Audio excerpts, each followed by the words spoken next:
bem com vocês? Eu espero que sim. E no vídeo de hoje eu vim aqui trazer um resumo com mais ou menos 100 capítulos do mangá de Aono Exorcist. E qual é a finalidade desse vídeo? Bom, é que Aono Exorcist é uma obra muito boa, tanto o anime como o mangá. E a maioria das pessoas que viu o anime está esperando uma terceira temporada.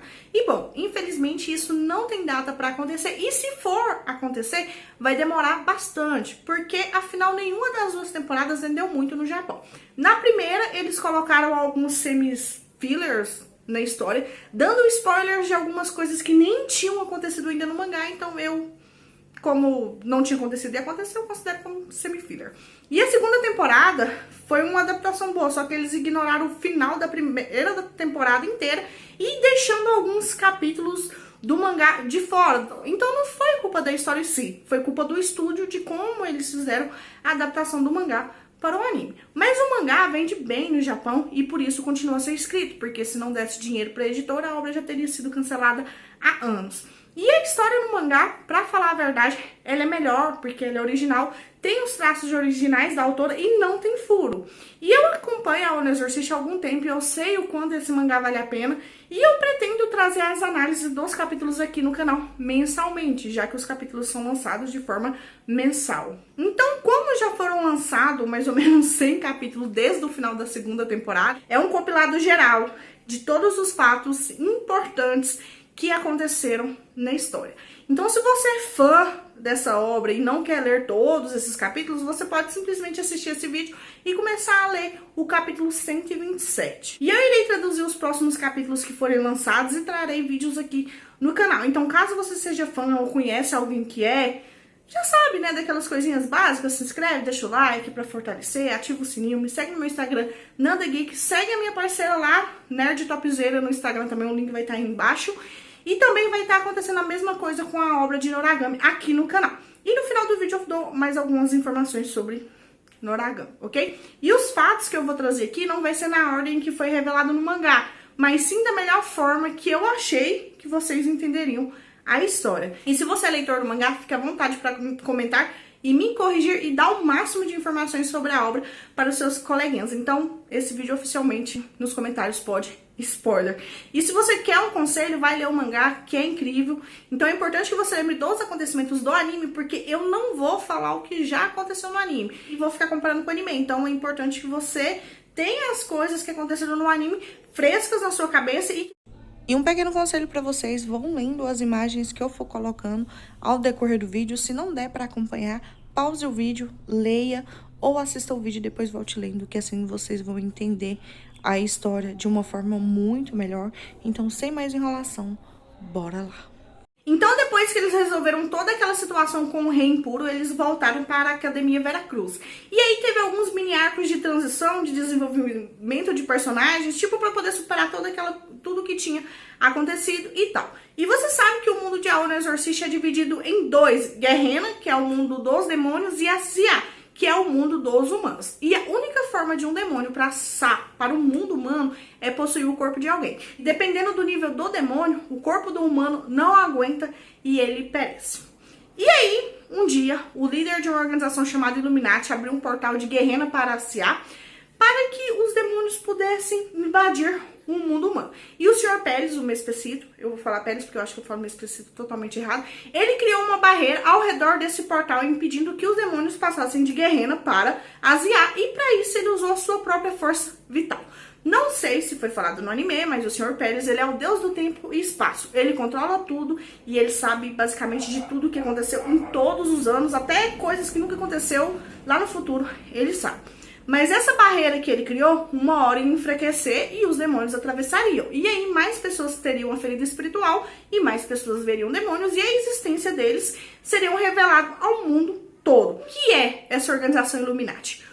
Então vamos começar lá do começo. No começo, muitos anos atrás, ela era responsável por criar clones de pessoas em busca de criar um receptáculo perfeito para os demônios superiores, digamos assim. E na tentativa de criar esses receptáculos, várias e várias pessoas morreram servindo de cobaias e sacrifício.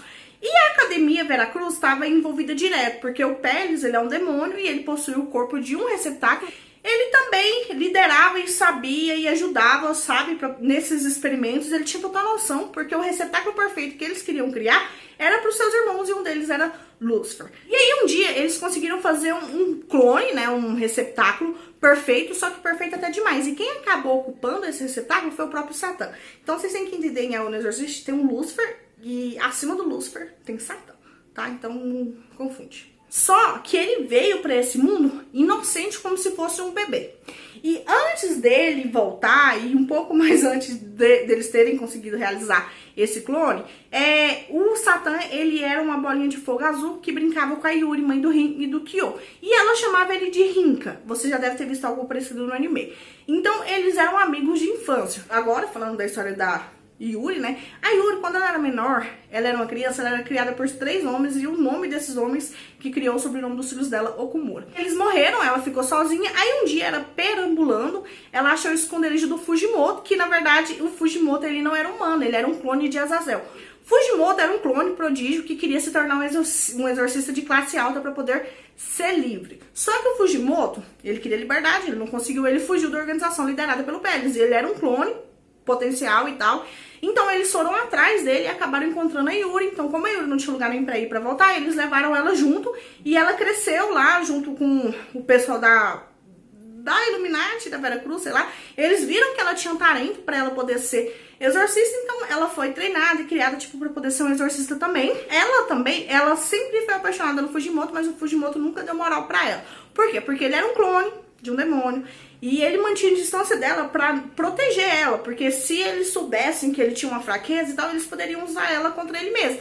E ele não queria, então ele sempre ignorou ela, então por isso que eles não viveram felizes para sempre, e eu sei, é uma triste história de amor. Então, anos mais à frente, quando a Yuri tava lá, né, que o Satã possuiu o receptáculo perfeito e tal, a única pessoa que ele conhecia e se importava era a Yuri. E a Yuri ficou responsável por ajudar, criar, brincar e educar, já que ele não tinha malícia.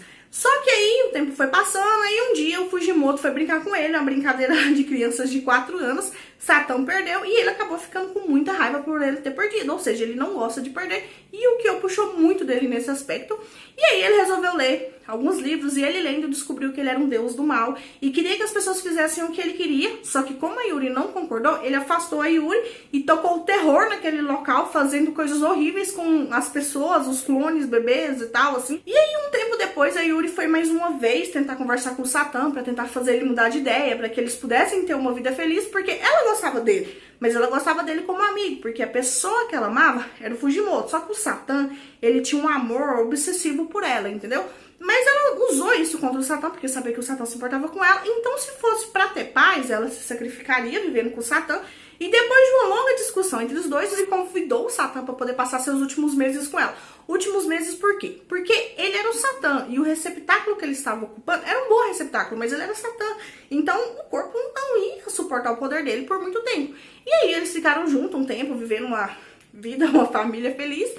E eu não sei quanto tempo exatamente, mas eu sei que foi o bastante pra Yuri engravidar. Então, quando as pessoas da Vera Cruz e da Illuminati descobriram que ela estava grávida do Satã, eles queriam matar e exorcizar a Yuri, já que as crianças seriam aberrações, né? Só que eles não podiam encostar nela porque ela estava cercada, tipo, por uma barreira mágica, por ela estar criando os filhos do Satã e tal. Então, eles tinham que esperar eles nascer pra depois fazer o que eles tinham que fazer, que ou era matar ou exorcizar. E eles pegaram a Yuri, trancaram ela num local e tal, e pegaram o Satã, que tava sofrendo, o corpo dele tava apodrecendo, e deixou ele em outro lugar. E aí o tempo foi passando e tal, eu não sei se ela teve uma gravidez de 9 meses normal, mas eu sei que a Yuri sofreu muito. Ela ficou dias tendo contrações e tudo isso para poder dar à luz a essas 2 crianças, uma gravidez de gêmeos, logo do Satã, para o desespero de muitas pessoas. E eles não podiam aplicar a anestesia delas, porque a pele dela não podia ferir ela, entendeu? Nem para injeção. Então, sabe a Noite Azul e tal, que teve muito fogo e matou muitas pessoas? O que causou a Noite Azul não foi o Satã, foi quando o Rin nasceu. Ele saiu da barriga da sua mãe já soltando fogo, que provavelmente foi quando ele fez a ferida espiritual no Yukio, e depois ele protegeu o Yukio, porque tinha algumas pessoas querendo matar ele. E foi verdade, o Satã possuiu o corpo de algumas pessoas porque ele estava em busca de um outro receptáculo, pelo menos por um momento, porque ele queria salvar Yuri. E eu já vi um neném feio, mas igual o Rin, foi a primeira vez, viu? E o Fujimoto, que ele não era um padre nessa época, por mais que ele nunca quis ficar com a Yuri e tal, ele sempre gostou dela, ele sempre amou ela, então ele protegeu ela, o máximo que ele pôde. E o Sr. Peles, ele tinha arrumado aquela espada Kurikara, que eu não sei se fala assim, vocês viram a história dela no anime. Então o padre Fujimoto usou essa espada e selou os poderes do Rin, assim ele virou um neném normal. Então ele teve que enfiar a espada no coração do Rin, bebezinho e tal. E essa espada, ela é inspirada na espada da Shura, que eu vou explicar quando eu for falar da Shura. E o Satan, com muito custo, conseguiu chegar aonde a Yuri estava, numa situação totalmente decadente e tal. E aí ele falou, Yuri, eu vou fugir com você e não sei o que, eu vou te salvar e tal. E aí Yuri falou assim, não, olha as nossas crianças aqui. Só que o Satan, ele não ligou para as crianças, ele não ligou para nada, ele só ligava para Yuri. Então quando a Yuri não quiser, ele ficou totalmente fora de controle. Era uma paixão, um amor totalmente obsessivo. Vários exorcistas lutaram para poder derrotar ele, inclusive o Fujimoto, mas eles só conseguiram resolver a situação quando a avó da Shiemi chegou. Ela é tipo uma Nefelim. Eu não sei qual é a definição de Nefelim ao exorcista, se é metade anjo, se é metade humano, não foi explicado. Mas, de alguma forma, ela consegue, sabe, acalmar o Satan. E aí, com muito custo, eles conseguiram mandar o Satan de volta pra Guerrero, e é por isso que quando a Shiemi tá com o Rin, ela acalma ele, entendeu? É o poder das Nefelim, sei lá, explicar. E eu vou falar da Shiemi agora também. E depois do pior ter passado, o Fujimoto resolveu trair a ordem pra poder salvar a Yuri e as crianças e fugiu com eles. Para um local lá que tinha muita neve e tal, e você deve ter visto isso no semi-filler do anime. Não foi daquele jeito que aconteceu, tá? E depois de tudo isso, então, que ele teve coragem de virar pra Yuri e falar que ele amava ela, e ele deu um beijo nela. E sim, o primeiro e o segundo beijo da obra foi entre os dois, não foi entre o Rin e a Shiemi. Dizer pra Yuri que ele amava ela, que ele sempre amou. E agora ele fala, não, agora nós vamos ser felizes porque você vai ser a mamãe e eu vou ser o papai. E que a Yuri, ela já tinha passado por maus bocados. E o corpo, enquanto ela tava grávida, o corpo dela ia se deteriorando, então ela não resistiu e morreu. Só que antes dela morrer, ela escolheu o nome dos filhos dela. Rin, de Rinka, que era o jeito que ela chamava Satan, e Yuki, de Yukototo. Que era um apelido carinhoso que ela chamava o Fujimoto. Mas enfim, aí ela deu o nome aos filhos e morreu, deixando o Fujimoto desesperado com 2 crianças. E ele não queria criar essas crianças. Se não fosse pra ter a Yuri junto e tal, ele não levava jeito pra isso. Mas ele não teve outra escolha. Porque o monstro foi pra poder matar eles, e aí ele foi e falou, não, vou salvar essas crianças porque são filhos da mulher que eu amo. E aí ele pegou e levou essas crianças lá pro Peles pra ver o que o Peles ia fazer com essas crianças. Muito tempo atrás, lembra quando eu falei que o Fujimoto tinha fugido, que ele encontrou a Yuri, que aí o pessoal lá da organização Illuminati, Veracruz, levaram ele de volta? Ele fez um trato com o Sr. Peles. E aí ele fez um tratado com o Peles, porque ele era um prodígio, e ele foi e falou assim, olha, então assim, eu quero ser um exorcista. E aí o Peles falou, não, então beleza, eu vou deixar você ser um exorcista, você vai fazer alguns exames, alguns experimentos só uma vez por ano, pra gente saber se você é compatível ou não com os demônios, porque eles fazem esses clones, a maioria deles morre, a maioria deles fica, tipo, sonsos pra sempre, e a maioria deles que conseguem ser clones e viver como humanos normal, não suportam o poder do demônio no corpo deles, entendeu? Então, tipo, são vidas jogadas fora. E aí ele falou, ó, então a gente vai fazer um tratado, vou deixar você ser um exorcista, mas se um dia você ceder ou perder pra um demônio, você vai ser obrigado a realizar um pedido meu. E aí o Peles lembrou ele, né, do trato deles, que se um dia ele cedesse a um demônio, ele ia fazer o que Peles pediu. E o Peles falou que ele basicamente ia ser um escravo, ia fazer tudo o que a Ordem Veracruz ordenasse. E ele era o líder da Veracruz. E quem deu o título de paladino e reconheceu o Fujimoto como salvador da Noite Azul foi Peles, mesmo que as coisas não tenham acontecido desse jeito. 2 perguntas se formam. Ele fez isso porque ele estava interessado nas crianças? Sim, durante a obra mostra que ele tem um interesse especial no Rin. E será que ele fez aquela aposta com o Fujimoto porque ele sabia o que ia acontecer no futuro? Ele é o deus do tempo e espaço. E qual foi o demônio que o Fujimoto cedeu? Ele não teve coragem de matar o Rin. Então, como ele não teve coragem, ele como tivesse cedido, entendeu? Aí ele foi obrigado a fazer o que o Peles pediu. E o Fujimoto, sem escolha a não ser criar os pirralhos, ele reuniu alguns subordinados e todos foram morar lá naquela igrejinha e ajudar a criar as 2 crianças que eram filho do Satan. Então, essa é a verdade sobre a Noite Azul. Tanto o Rin como o Yukio descobriram tudo isso, só que de formas diferentes. E essa forma de descobrir do Yukio deixou ele confuso e fez ele abandonar a ordem e se juntar à organização Illuminati. A curiosidade que ele tinha em saber sobre o seu passado, sobre o seu nascimento, sobre o seu poder, se ele tinha as chamas de Satã, Porque o pessoal da Illuminati estava tão interessado nisso, tudo isso, entre outras coisas, eram respostas que ele queria e ele veio descobrindo ao longo dos capítulos. E aí no capítulo ele descobriu uma coisa, e aí depois no outro capítulo ele descobriu outra coisa, e ele juntava tudo isso. E tudo isso foi consumindo ele, porque ele não tinha muitas pessoas pra quem contar. Ele sabia que ele não podia confiar no Peles, então ele não podia chegar no Peles e falar assim, ó, tá acontecendo isso, isso e isso. Ele não podia confiar no pessoal da Illuminati que tava muito interessado nele, mas ele não sabia o porquê. Ele não podia contar essas coisas pro Rin, porque o Rin era um cabeça oca. Então, ele tava sozinho, carregando o peso de várias coisas que ele queria descobrir, várias curiosidades, várias coisas perigosas, entendeu? E cada coisa que ele descobria, ele ia mudando, ia ficando mais frio, mas foi consumindo ele e transformando ele. Como eu falei, o Peles, ele era um demônio de alto nível e ele usava um receptáculo. E esse corpo foi decaindo.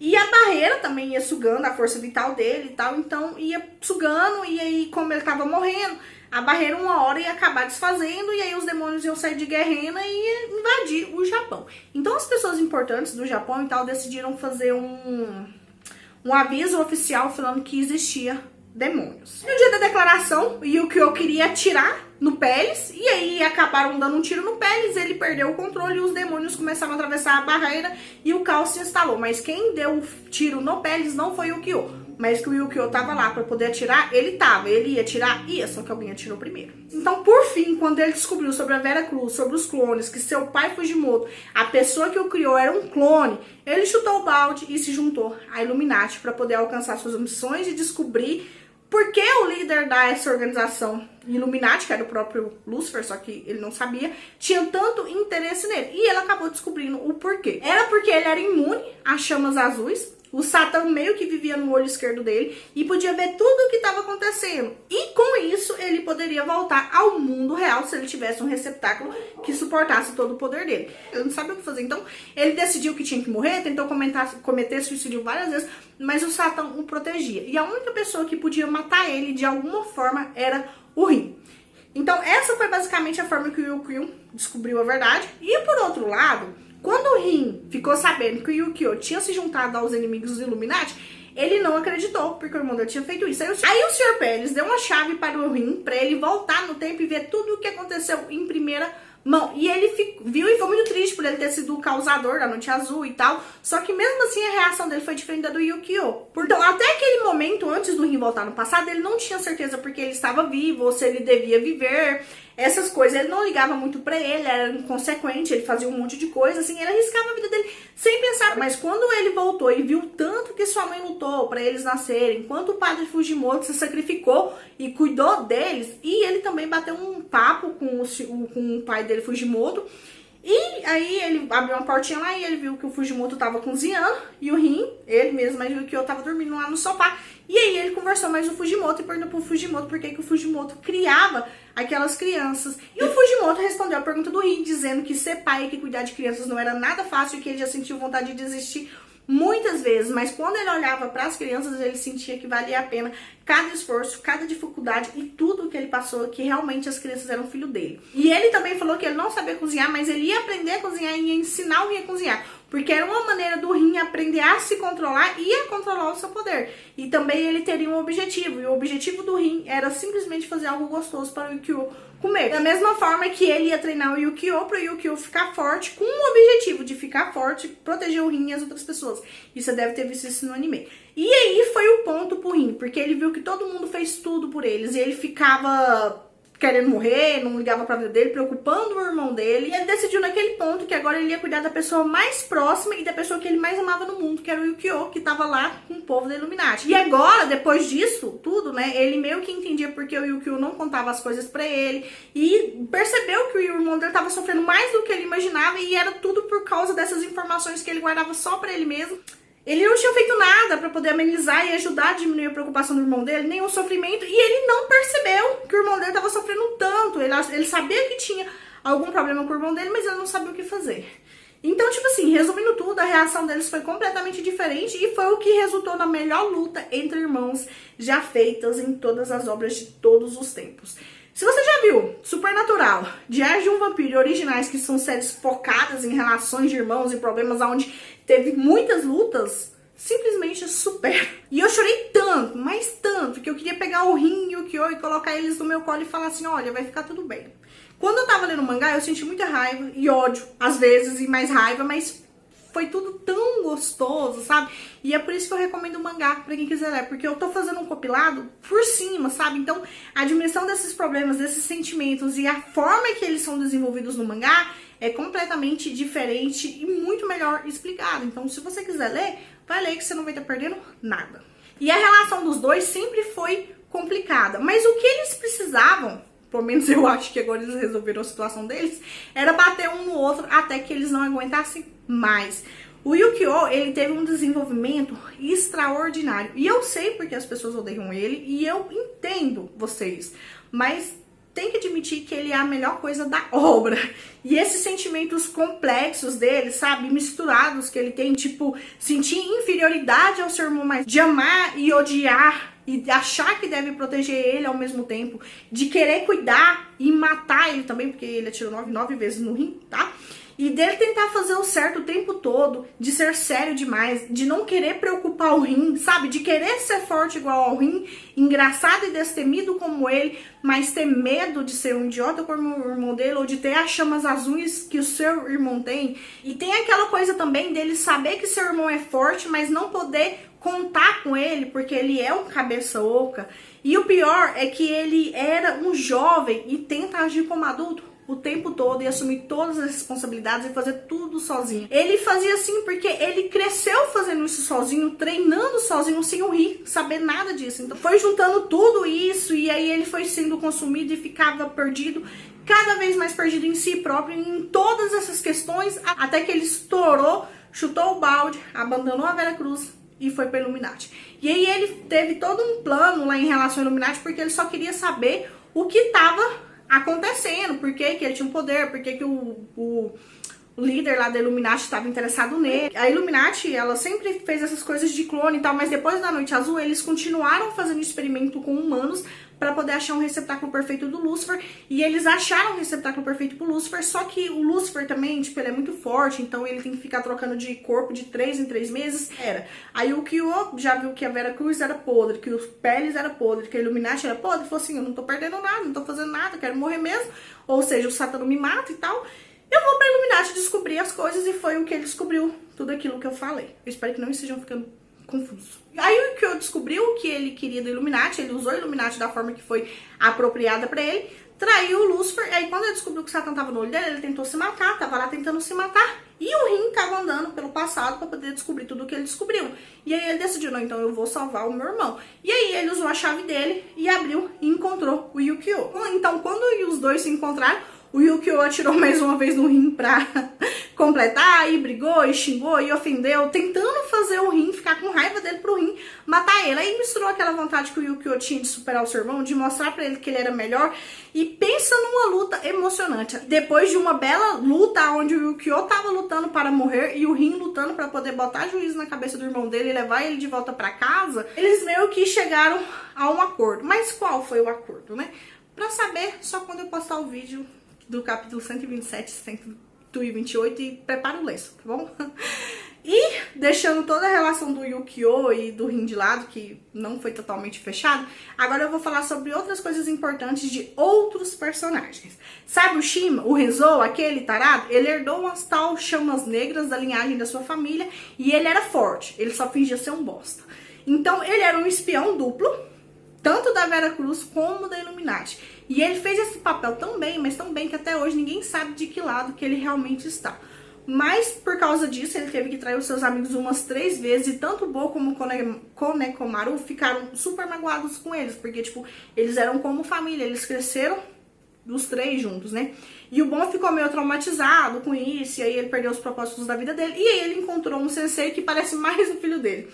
E é um cara muito foda, inteligente, sabe de tudo. E foi graças ao sensei do Bon, né, que ele contou, deu as respostas que o Yu-Gi-Oh! Tava procurando sobre o nascimento dele. Então foi graças ao sensei do Bon que o Yu-Gi-Oh! Descobriu sobre a Illuminati, sobre os clones e tal, várias outras coisas, e foi lá checar. E foi o Shima que fez o contato da Illuminati com o Yu-Gi-Oh!, sabe? Porque o Lúcifer estava interessado no Yu-Gi-Oh!, mas o Shima nem o Yu-Gi-Oh! Sabia o porquê. Mas o Shima foi o traz e leva, sabe? E o Sensei do Bon, ele era muito inteligente, aí ele fez um acordo com o Yu-Gi-Oh! Pra poder descobrir a localização da organização Illuminati, que se o Yu-Gi-Oh! Traísse ele, ia, tipo, invocar uns demônios lá, e esses demônios iam procurar proteger o Yu-Gi-Oh! E através desses demônios eles iam saber onde a Illuminati tava. Então, aí através de um trem lá, eles descobriram a localização da Illuminati, e aí várias pessoas importantes da Academia Veracruz foram lá pra Illuminati. E o Shima também ajudou a sequestrar a Izumo, porque ela era de uma família que tinha como controlar a raposa de 9 caudas. Não tô falando de Naruto. E quem controlava a raposa de 9 caudas era a mãe dela. E a mãe dela foi torturada por 5 anos e já estava no limite, e eles queriam mais poder. Então eles queriam transferir o poder da raposa, que estava na mãe da Izumo, pra filha. E a Izumo, ela tinha uma irmã mais nova, só que ela não sabia se a irmã dela estava viva ou morta. Só que lá na frente, quando todo mundo, os amigos dela lá da Veracruz, foram salvar ela, ela descobriu que a irmã dela estava viva e que o Pelis a escondeu e deu uma nova família pra ela. Só que na época em que ela se separou da Izumo, ela tinha 3 anos, então ela não lembrava que tinha uma irmã. E ela era rancorosa daquele jeito e não confiava em ninguém, porque ela tinha um passado muito triste, né, com um passado desses, e teve uma mulher que falou que ia ajudar ela, e aí traiu ela e tal. Então não tinha como ela confiar em ninguém mesmo. E aquele menino que tinha um fantoche, que tem um fantoche na mão, ele também trabalhava pra Illuminati, mas ainda tem várias outras coisas sobre ele pra poder ser dada, porque se não entendi direito. E sabe a Shura, a peituda? Então, ela é uma duplicata de uma mulher que sofreu uma maldição, aonde ela só podia viver até os 30 anos, porque um demônio se apaixonou por ela, ela tava morrendo, e aí ele fez um tratado com ela, que daria uma espada poderosa e o poder a ela, em troca ela só viveria até 30 anos, teria uma filha, e essa filha teria a mesma aparência que ela, e aí ia ser treinada por esses demônios, e seria assim pra sempre. Aí a espada do Rin, que eu falei, ela foi inspirada na espada da Shura, porque a espada da Shura ela também abrigava um demônio, que foi tipo, o demônio fez o tratado com ela e deu o poder de um demônio e tava na espada, e aí foi através disso que o Pelis teve a ideia de fazer aquela espada lá pro Rin. E a espada do Rin foi quebrada também, porque ele foi tentar matar o Yu-Gi-Oh!, sabe? Não foi tentar matar o Yu-Gi-Oh!, foi tentar, sei lá, arrancar o olho dele. E aí o poder do Satan foi grande demais e quebrou a espada dele, e ele tava sem espada, e ele perdeu o controle, e ficou de cabelo branco, foi incrível. Mas o Yu-Gi-Oh! Salvaram a Shura desse destino, e quando a Shura era mais nova, quem salvou ela do perigo foi o Fujimoto, mas ele não quebrou a maldição, e aí ela queria se casar com o Fujimoto, era apaixonada nele, só que o Fujimoto só tinha olhos pra Yuri, foi uma situação muito engraçada e tal. E a Shiemi, ela é alguma coisa, provavelmente uma Nefelim, já que a avó dela também é, e ela tava decidida a virar uma exorcista, e ela mudou de ideia por causa de alguma coisa que sua mãe falou pra ela, e agora ela tá lá no Jardim de Amarrará, que eu não sei se é assim que fala, que é o jardim que ela queria conhecer, que a avó dela falou que existia. Claro que a avó dela falou que existia, a avó dela sabia que existia, porque a avó dela também era de lá.